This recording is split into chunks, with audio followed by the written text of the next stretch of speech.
Brain ಅಲ್ಲಿ 2.5 GB million space ಇರುತ್ತೆ ಅಂತ. ಏನಾದ್ರೂ ಒಬ್ಬ ಸಾಮಾನ್ಯ ವ್ಯಕ್ತಿ ಮನಸ್ಸು ಮಾಡಿದ್ರೆ 4.7 ಮಿಲಿಯನ್ ಬುಕ್ಸ್ ನ ಸ್ಟೋರ್ ಮಾಡಬಹುದು. ಇದಾಗುತ್ತೆ ಒಬ್ಬ ಹ್ಯೂಮನ್ ಬ್ರೈನ್ ನ ಪವರ್. ಕೆಲವು ಜನರು ಈ ರೀತಿ ಹೇಳ್ತಾರಲ್ಲ, ಅರೆ ನನ್ನ ನೆನಪಿನ ಶಕ್ತಿ ಅಂತೂ ಚಿಕ್ಕ ವಯಸ್ಸಿನಿಂದನೇ ತುಂಬಾ ವೀಕ್ ಇದೆ. ನಿಮ್ಮ ಈ ರೀತಿ ಥಿಂಕಿಂಗ್ ಯೋಚನೆ ತಪ್ಪು.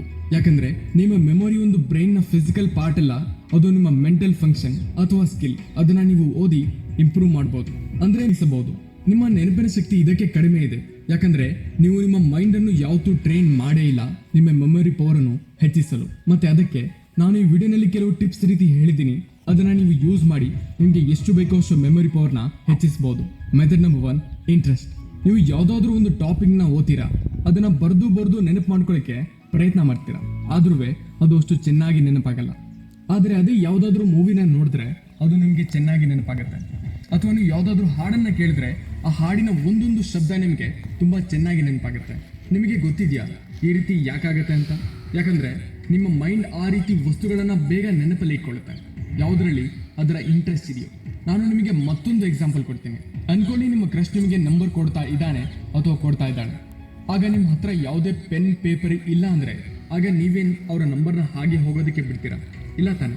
ನೀವು ಸಡನ್ ಆಗಿ ನಿಮ್ಮ ಬ್ರೈನ್ನ ಎಲ್ಲ ಕೆಪಾಸಿಟಿನ ಯೂಸ್ ಮಾಡಿ ಅವರ ನಂಬರ್ನ ಬರೀ ಒಂದು ಸರಿ ಕೇಳಿದ ತಕ್ಷಣ ಅದನ್ನ ಚೆನ್ನಾಗಿ ನೆನಪಲ್ಲಿ ಇಟ್ಕೋತೀರಾ, ಯಾಕಂದ್ರೆ ನಿಮಗೆ ಅದರಲ್ಲಿ ಇಂಟ್ರೆಸ್ಟ್ ಇದೆ. ಆದ್ರೆ ಅದೇ ನಿಮ್ಮ ಫ್ರೆಂಡ್ ಏನಾದರೂ ಅವನ ಫೋನ್ ನಂಬರ್ನ ಕೊಟ್ರೆ ಆಗ ಬಹುಶಃ ನೀವು ಅವರ ಫೋನ್ ನಂಬರ್ನ ನೆನಪಲ್ಲಿ ಇಡಲ್ಲ, ಯಾಕಂದ್ರೆ ನಿಮಗೆ ಅದರಲ್ಲಿ ಇಂಟ್ರೆಸ್ಟ್ ಇಲ್ಲ.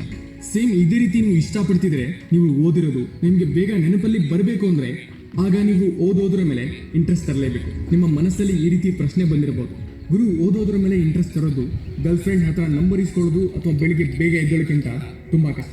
ಓದೋದ್ರ ಮೇಲೆ ಇಂಟ್ರೆಸ್ಟ್ ಹೇಗೆ ತರೋದು ಅಂತ ತಿಳ್ಕೊಬೇಕಾ? ಹಾಗಾದ್ರೆ ಕೇಳಿ. ಓದಕ್ಕೆ ಇಂಟ್ರೆಸ್ಟ್ ಬರಬೇಕು ಅಂದ್ರೆ ಒಂದು ಗುರಿನ ನಿರ್ಧಾರ ಮಾಡಿ, ನಿಮಗೆ ನೀವು ಚಾಲೆಂಜ್ ಕೊಡಿ, ಮತ್ತೆ ಇದೇ ರೀಸನ್ ಓದುವಾಗ ಇಂಟ್ರೆಸ್ಟ್ ತರೋದು. ಏನಾದ್ರೂ ಯಾವುದೇ ವ್ಯಕ್ತಿ ಅವನ ಲೈಫಲ್ಲಿ ಗುರಿ ಡಿಸೈಡ್ ಮಾಡ್ತಾನಲ್ಲ, ಆಗ ಗುರಿ ಹತ್ರ ತಲುಪೋ ಪ್ರತಿ ವಸ್ತುನಲ್ಲಿ ಅವನಿಗೆ ಇಂಟ್ರೆಸ್ಟ್ ಬರೋದಕ್ಕೆ ಸ್ಟಾರ್ಟ್ ಆಗುತ್ತೆ. ಅದು ನಮ್ಮ ಲೈಫ್ ಅಥವಾ ಓದೋದ್ರ ಮೇಲೆ ಆಗಿದ್ರು ಕೂಡ. ಆದರೆ ನೀವು ಆ ಗುರಿ ತಲುಪೋ ಉದ್ದೇಶ ತುಂಬಾ ಮಜಬೂತಾಗಿರ್ಬೇಕು, ಆಗಲೇ ನಿಮಗೆ ಅದರ ಮೇಲೆ ಇಂಟ್ರೆಸ್ಟ್ ಬರೋದು. ಮೆಥಡ್ ನಂಬರ್ 2, ನಿಮ್ಮ ಸೆನ್ಸಸ್ ಇಂದ್ರಿಯಗಳನ್ನು ಯೂಸ್ ಮಾಡಿ ಮೆಮೊರೈಸ್ ಮಾಡಬೇಕು.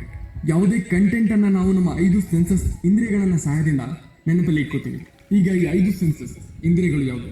First, visual sense. ಯಾವುದೇ ವಸ್ತುವನ್ನ ನೋಡಿದ್ರೆ ಅದನ್ನ ವಿಜುವಲ್ ಅಂತ ಕರೀತಾರೆ.